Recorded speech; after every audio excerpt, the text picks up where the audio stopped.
안녕하세요, 안정훈 강사입니다. 여러분, 유튜버란 말 많이 들어보셨나요? 유튜버는 우리나라 말로 하면 유튜브를 하는 사람이라는 뜻이죠. 블로그를 하면 블로거, 유튜브를 하면 유튜버. 최근에는 초중고 학생 장래 희망 직업에 들 정도로 직업으로 인정을 받기도 하는 분위기입니다. 초등학생 희망 직업 4위에 크리에이터라는 직업이 보이는데 여기에 유튜버가 포함된다고 보시면 되겠죠. 그럼 일단 처음 유튜브가 어떻게 생겼는지부터 알아보겠습니다. 화면에 보이는 게 유튜브 최초의 영상인데요. 처음 만들 때는 그냥 온라인으로 동영상을 공유하기 쉽게 하려고 만들었다고 합니다. 가령 파티에서 찍은 영상을 다른 사람에게 보여주고 싶다면 온라인에 올려두고 그걸 볼 수 있게 해주는 거죠. 그렇게 시작하고 얼마 후부터는 엄청난 동영상 업로드 때문에 자금단에 허덕이고 있었는데요. 이때 구원자가 나타납니다. 바로 구글이죠.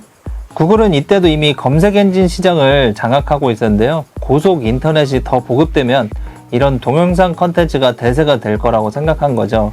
지금 시대를 보면 결과적으로는 완전히 맞는 말이 됐죠. 현재는 유튜브가 구글에 이어서 세계에서 두 번째로 검색을 많이 하는 사이트가 됐거든요. 구글 아시죠? 구글의 주 수입은 원래부터 광고입니다.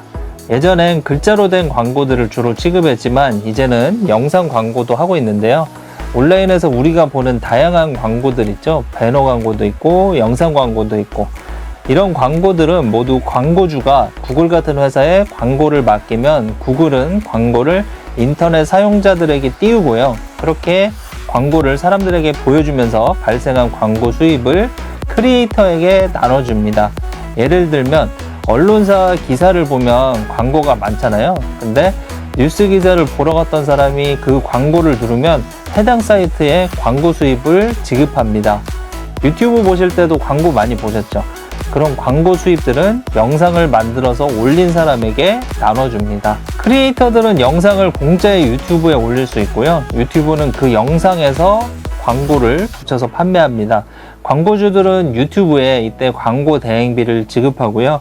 유튜브는 그 수입을 창작자들과 나눕니다. 간단하죠?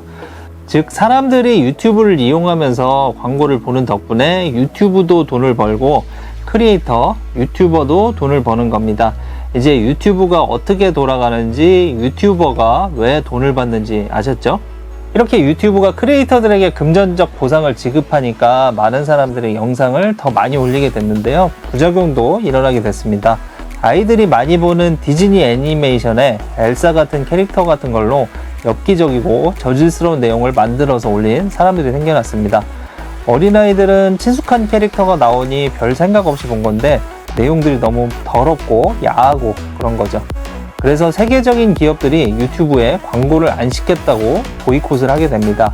이 사태를 엘사 게이트라고 하는데요. 유튜브가 갑인 줄 알았더니 돈 내는 광고주가 갑이더라 하는 걸 확실히 알려준 계기가 됩니다. 또 예전엔 구글 애드센스 계정만 있으면 아무나 영상에 광고를 달고 돈을 벌 수 있었는데요. 저작권 침해 영상이나 자극적인 영상으로 조회수만 높여서 악용하는 사람들이 있었겠죠. 그래서 유튜브에선 광고를 달 수 있는 사람을 제한하기 시작했습니다. 구독자 수가 최소 1000명을 넘어야 하고 최근 1년간 해당 채널에서 영상을 시청한 시간의 총 합이 4000시간을 넘어야 됩니다. 이 조건을 충족해도 바로 광고를 달 수 있는 건 아니고 이제 내가 올린 영상에 광고를 올릴 테니 광고를 달 수 있게 해달라 시청해야 되고 그걸 승인 받아야지 광고를 달 수 있습니다. 그거를 수익 창출 가능 계정이라고 부르는데요.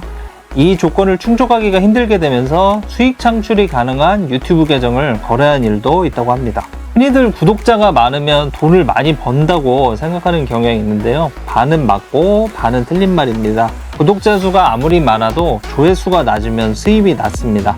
다만 구독자가 많으면 유튜버가 영상을 올렸을 때 빠른 시간 안에 영상을 조회하고 끝까지 다 볼 확률이 더 높겠죠. 그러면 유튜브 알고리즘이 해당 영상의 가치를 높게 평가하고 영상을 더 많이 노출시키게 됩니다. 그래서 더 노출이 발생하고 조회수가 늘어날 확률이 큰 거죠. 지금까지 유튜브로 돈을 버는 방법을 한번 알아봤는데요. 어쨌든 다 돈을 벌기 위해서 영상을 찍거나 방송을 한다는 공통점이 있겠죠. 사실 유튜버로 이름을 알리게 되면은 강의를 나간다거나 자신의 전문 분야, 예를 들면 부동산이면 부동산, 재테크면 재테크, 이런 것들로 컨설팅을 하기도 하고요. 책을 써서 출판하기도 합니다. 단순히 유튜브를 통해서만 돈을 버는 건 아니고 개인 브랜딩의 수단으로도 쓸 수 있고 더 많은 기회를 가져다 주기도 합니다. 자신이 어떤 분야에 관심이 많고 전문성을 가지고 있다면 해당 분야에서 전문가로 유명해지는 경우도 있습니다. 예를 들면 제가 즐겨보는 유튜브 채널 중에 슈카TV라는 곳이 있는데요. 서울대 경제학과 출신으로 금융권에서 일을 하다가 개인 방송을 취미로 시작했는데 방송이 유명해지고 구독자가 늘어나면서 이제는 직업도 유튜버로 바뀌고 TV 방송에 출연하기도 하는 등 다양한 분야에서 활동하고 있습니다. 예전엔 유명인이 TV에 나왔다면 이제는 개인 방송이나 유튜브를 통해서 유명해지고 TV에 나가는 식으로 변화되는 모습도 보이는 거죠. 그럼 우리는 뭘 해야 유튜버가 될 수 있을까요? 유튜브에서 만든 유튜브 크리에이터들을 위한 영상 같은 걸 보면 늘 하는 얘기가 있습니다. 좁은 시장을 노려라. 즉 남들이 안 하는 걸 하란 얘기죠. 가령 음식이 관심이 있다면 먹기도 하고 요리도 하고 식당도 찾아가고 재료 고르는 방법도 알려주고 다 하지 말고 분야를 좁혀서 하라는 얘기입니다. 예를 들면 미국의 한 유튜버는 퀼트 매장을 열어서 운영하는데 장사가 잘 안 되고 하니까 그 아들이 엄마 유튜브 한번 해볼까 해서 시작한 게 성공을 해서요. 지금은 여러 개 퀼트 관련 매장을 운영하고 많은 사람들을 고용할 정도로 성공한 경우도 있습니다. 자신이 잘 하거나 잘 알거나 좋아하는 것으로 범위를 좁히고요. 관련된 영상을 꾸준히 올리다 보면 분명히 팬들이 생겨날 겁니다. 보통 유튜브 처음 시작하시는 분들이 여행도 좋아하고 운동도 좋아하고 먹는 것도 좋아하니까 이것저것 다 하면 더 많은 사람들이 보러 올 거야 생각하는 경우가 많은데 그렇게 하면은 굉장한 말빨이나 뛰어난 외모가 있지 않은 이상 성장은 아주 더딥니다. 그럼 이제 어떤 주제로 유튜브를 할지 고민을 해봐야겠죠. 유튜브의 장르를 크게 나눠보면 다음과 같은 것들이 있는데요. 단순하게 나눠놨지만 사실 이 안에도 엄청 많이 나눠질 수 있겠죠. 가령 음악만 해도 재즈, 팝, 국악, 클래식 등등. 그림에도 서양화가 있고 동양화도 있고 또 최근에는 장르 구분이 무색한 채널들도 인기를 끌고 있습니다. 결국 장르보다는 내가 좋아하는 주제를 어떻게 유익하거나 재밌게 전달할지를 생각하는 게 우선이 아닌가 싶네요. 자, 이렇게 유튜버란 무엇인지 어떤 것들을 알고 시작하면 좋을지 간단하게 알아봤습니다. 이것 말고도 궁금한 게 많으실 텐데요. 저는 다양한 분들한테 영상 제작이나 유튜브에 대해서 강의하곤 했는데요. 결국 가장 중요한 건 영상 제작 능력이나 지식보다는 무언가를 전달하려는 열의와 자신에게 맞는 방법을 찾는 것 같습니다. 여기에 끈기까지 더해진다면 단순히 돈뿐만이 아니라 취미 또는 자아실현의 수단으로 활용도 가능할 것 같다는 생각을 합니다. 이것저것 고민하지 마시고 일단 시작해보세요. 재미도 있고 느끼는 것도 많으실 겁니다. 영상 시청해주셔서 감사합니다.